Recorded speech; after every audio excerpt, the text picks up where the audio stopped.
Dios los bendiga. Vamos a compartir con ustedes el libro de Apocalipsis en este día y trataremos de hacerlo de una manera sencilla y comprensible para todos. Primeramente queremos decir que la palabra Apocalipsis viene allí del original griego que es apokalupsus, un poco difícil, y quiere decir revelación o desvelación, descorrer allí precisamente el velo, aquellas cosas que están ocultas que nosotros no podemos ver.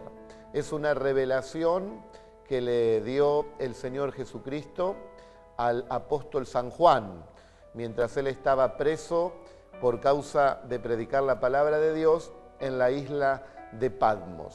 Estuvo allí desde el año 81 hasta el año 96. 15 años prisionero, y en un tiempo el Señor lo visitó y escribió este tremendo libro que toda persona debe oír, porque nos hablará de las cosas que fueron, de las cosas que son y de las cosas que sucederán pronto. Generalmente es un libro donde nos habla del juicio de Dios que caerá una vez que la iglesia del Señor ya no esté aquí en la tierra. Analizaremos punto por punto, versículo por versículo, este apasionante libro. Y como decimos, tratará acerca también de la iglesia del Señor en estos tiempos y de la segunda venida visible del Señor Jesucristo.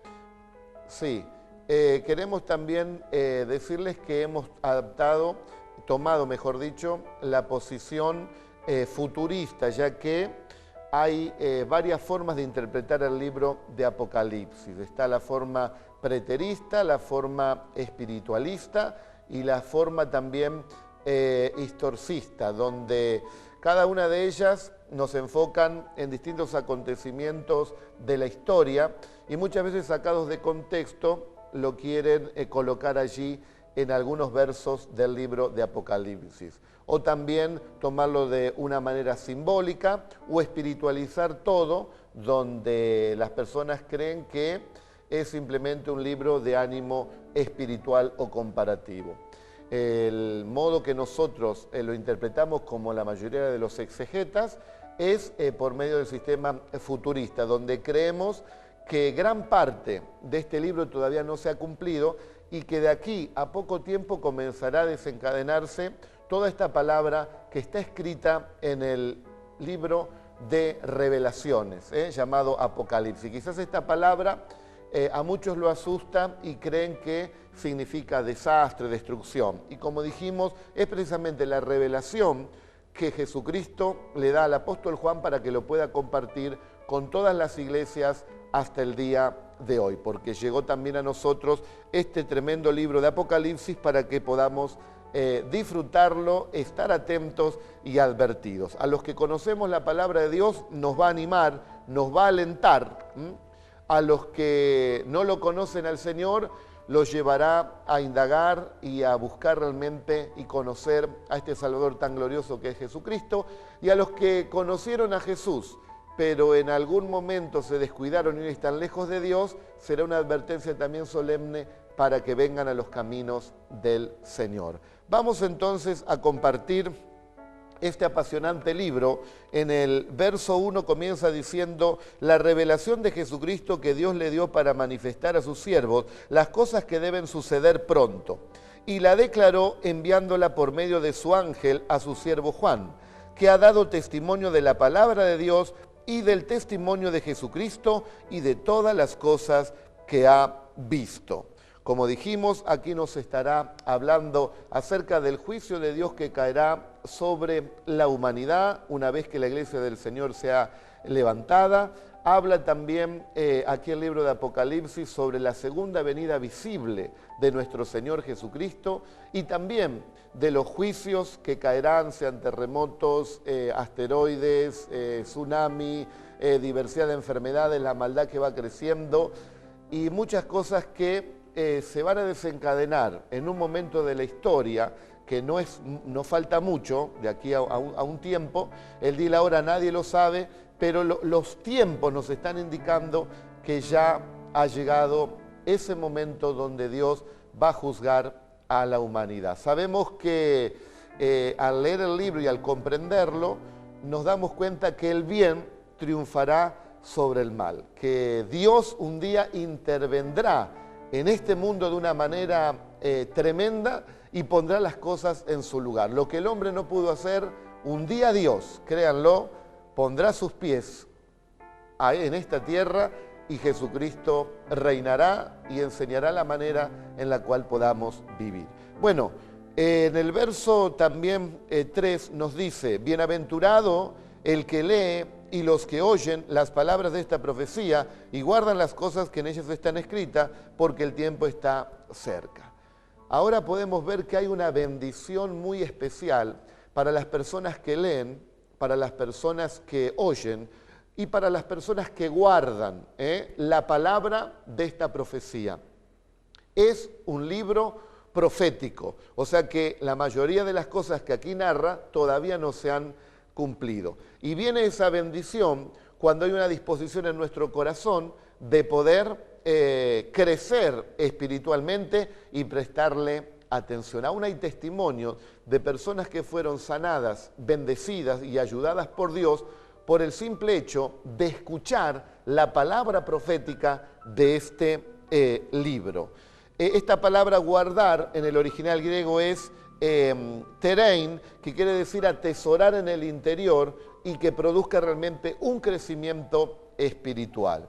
Nos habla también este libro sobre el juicio de Dios que vendrá sobre la humanidad, y es por eso que muchos no lo predican, porque va contra el humanismo. Y lamentablemente mucho humanismo también ha ingresado a las iglesias.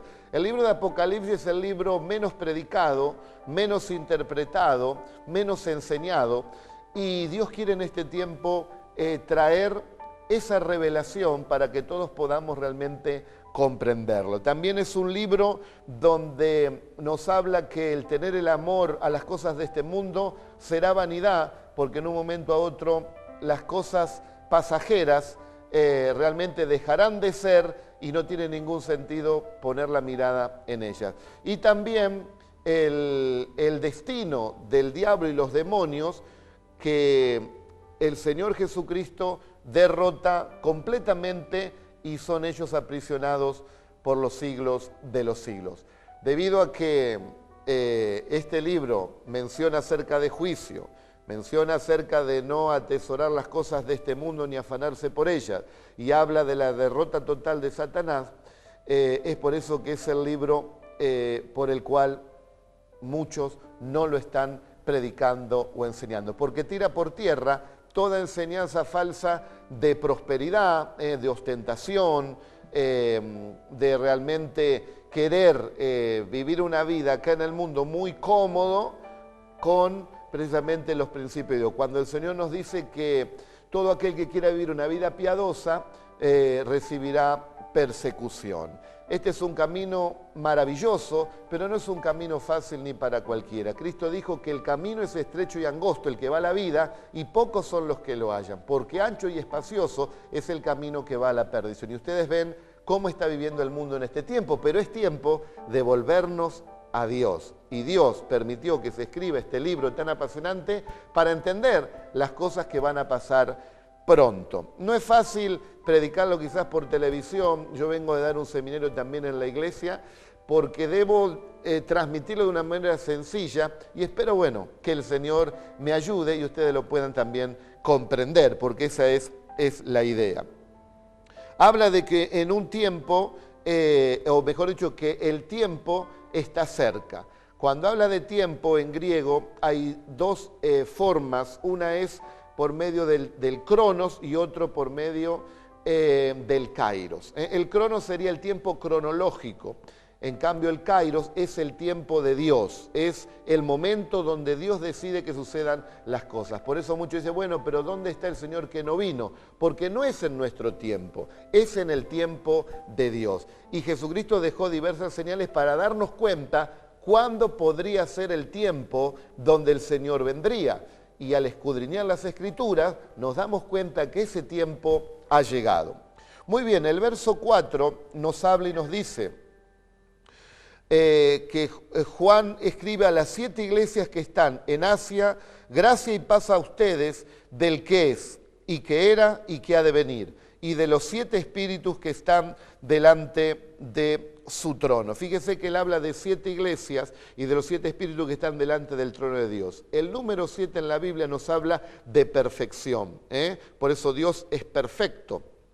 Y también nos habla de estas 7 iglesias que será completa la información y perfecta para todas las iglesias de todos los tiempos. O sea que nos llegaría también a nosotros la información de lo que escribió Juan hace 2000 años, y eso realmente hoy mismo lo estamos compartiendo con vos. Ahora, en el verso 5 dice, y de Jesucristo, el testigo fiel, el primogénito de los muertos y el soberano de los reyes de la tierra, al que nos amó y nos lavó de nuestros pecados con su sangre.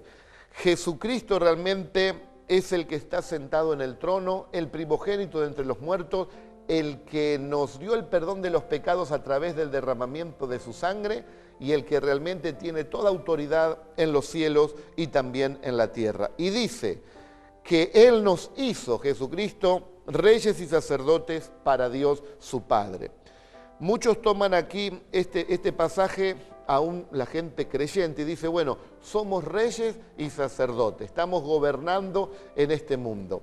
Y yo quiero decirles que en el original griego, la frase sería de la siguiente manera: y nos dio un reino y nos hizo sacerdotes para Dios su Padre.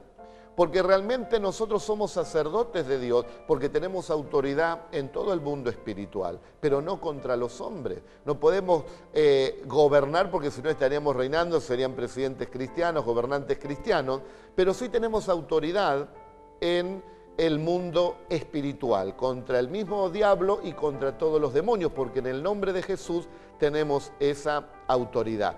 Entonces, la Biblia acá nos enseña que Dios nos ha dado un reino y nos ha hecho sacerdotes para Él. O sea que el reino milenial, donde un día realmente reinaremos con Cristo en la tierra, todavía no ha llegado. Y nosotros no podemos anticipar ese tiempo, porque no es en nuestro tiempo, en el cronos, sino es en el kairos, en el tiempo de Dios. Un día reinaremos también en la tierra, pero para eso deben suceder diversidad de acontecimientos que el libro de Apocalipsis nos va a hablar y nos va a mostrar realmente todas las cosas. Ahora bien, en el verso 7 dice, he aquí que viene con las nubes y todo ojo le verá, y los que le traspasaron y todos los linajes de la tierra harán lamentación por él. Sí, amén.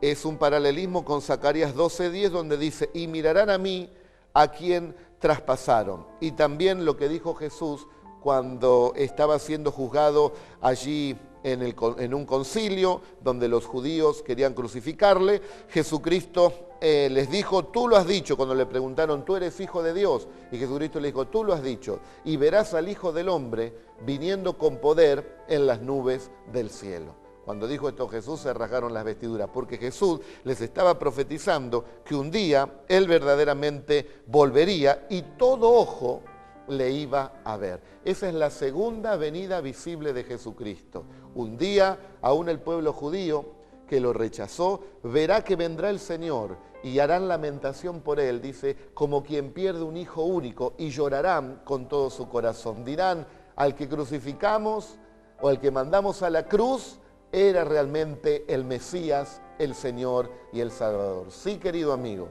un día el Señor vendrá.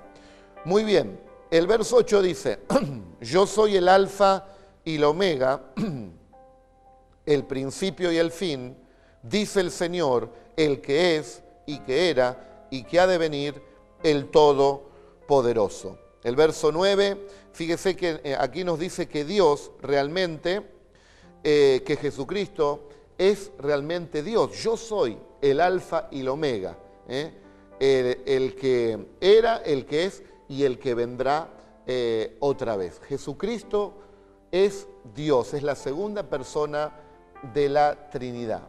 Dios Todopoderoso. El verso 9 dice, yo Juan, vuestro hermano, y copartícipe vuestro en la tribulación en el reino y en la paciencia de Jesucristo, estaba en la isla llamado Patmos por causa de la palabra de Dios y el testimonio de Jesucristo.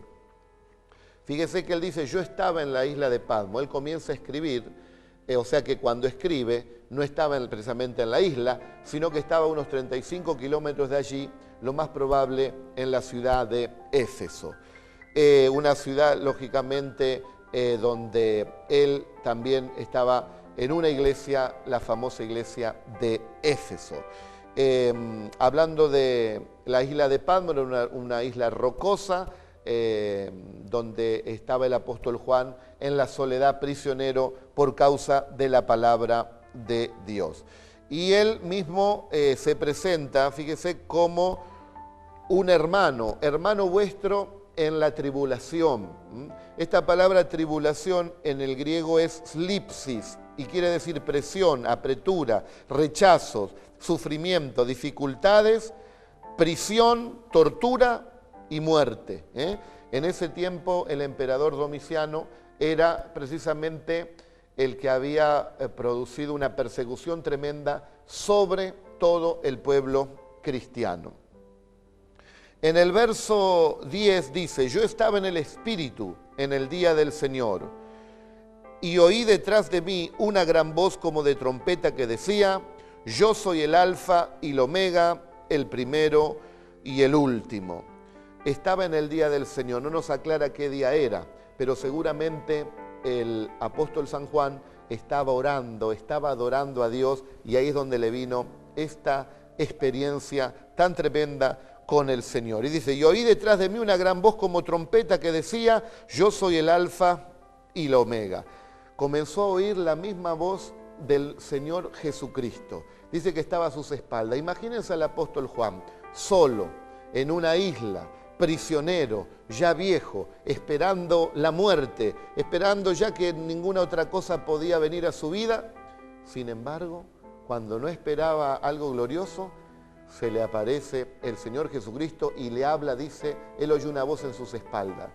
En medio de la soledad, el Señor Jesús nos cuida también las espaldas del peligro. La Biblia dice en el Salmo 34, el ángel del Señor acampa alrededor de los que le temen y los defiende. Escribe, le dice, en un libro lo que ves y envíalo a las 7 iglesias que están en Asia, a Éfeso, a Esmirna, a Pérgamo, a Tiatira, a Sardis, a Filadelfia y a la Odisea. ¿Dónde escribía? Bueno, era en un rollo, o un pergamino o un papiro, ¿no?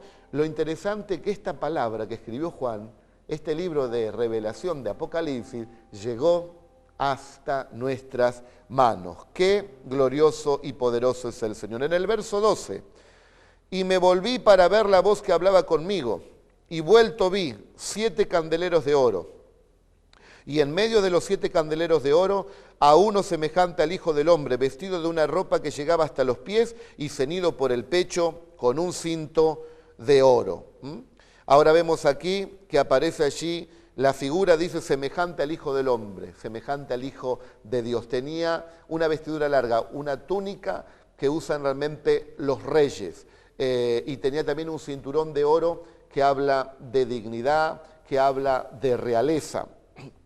Su cabeza era, dice, y sus cabellos eran blancos como blanca lana, como la nieve. Esto nos enseña que esta blancura nos habla de la eternidad, de la santidad y de la pureza de nuestro Señor Jesucristo. Sus ojos, dice, como llama de fuego. ¿Vos sabías que el Señor tiene sus ojos como llama de fuego, que todo lo puede ver tu interior, puede traspasar tu ropa, tus huesos, tu alma, tu espíritu, y allí en lo profundo Él aún conoce todos tus pensamientos, todas tus emociones, lo que vos estás sintiendo? Pero ¿cómo puede ser esto?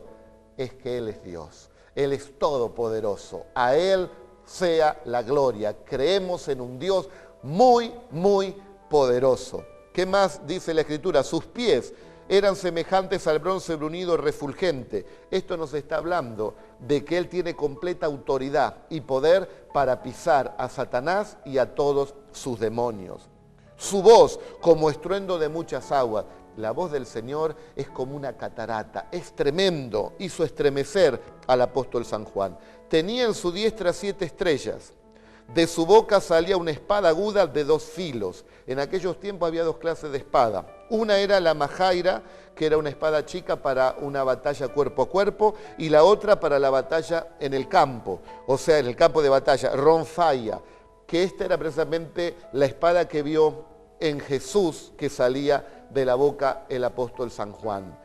La espada de doble filo. La Biblia nos enseña que la palabra de Dios es la espada de doble filo.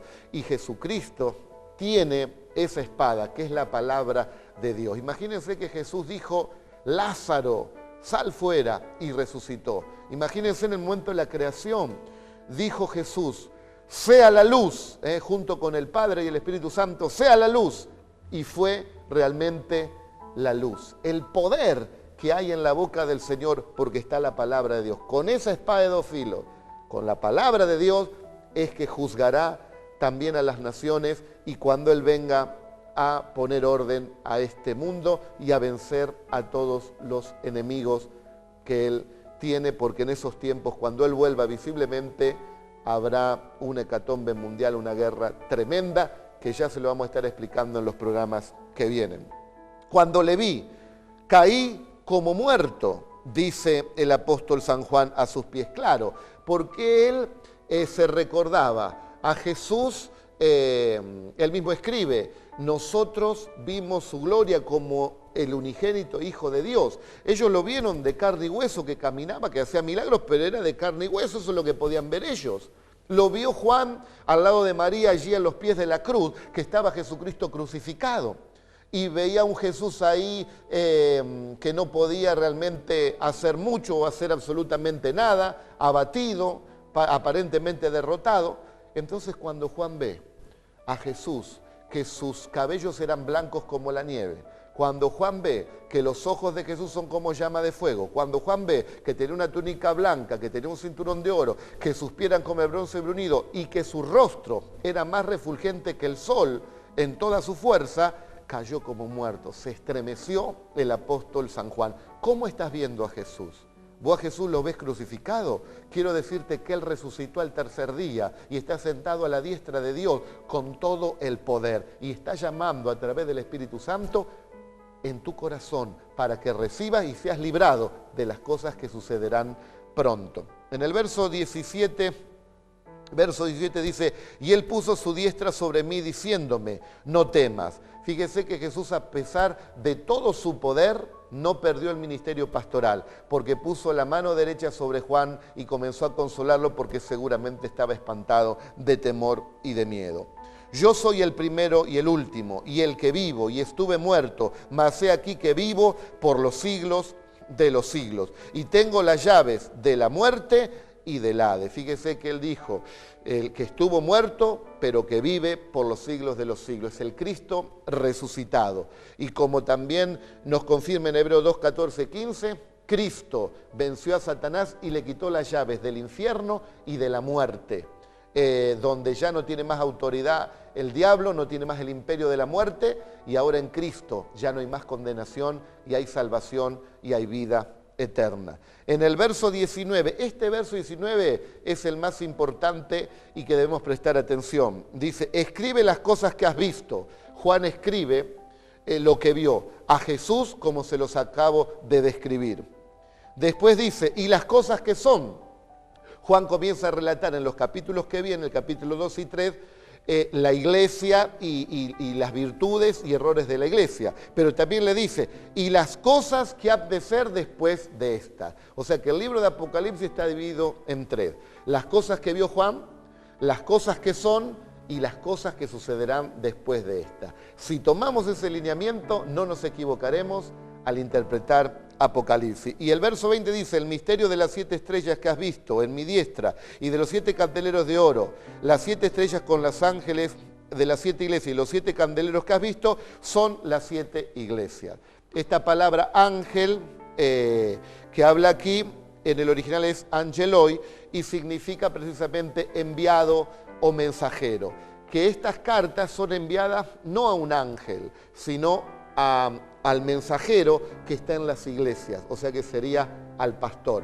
Y el candelero es precisamente la iglesia donde está el Espíritu Santo alumbrando con todo su poder. Si no está el Espíritu Santo, si no hay consagración, si no está un hombre de Dios que Dios llamó para ese ministerio, entonces en esa iglesia no podemos ver la gloria del Señor. Y terminamos diciendo, en Cristo está la vida eterna. Oh muerte, ¿dónde está tu aguijón? Oh sepulcro, ¿dónde está tu victoria? Que con Cristo tenemos vida eterna. Que Dios los bendiga y después estaremos hablando la semana que viene el capítulo 2 de Apocalipsis. Que Dios te bendiga.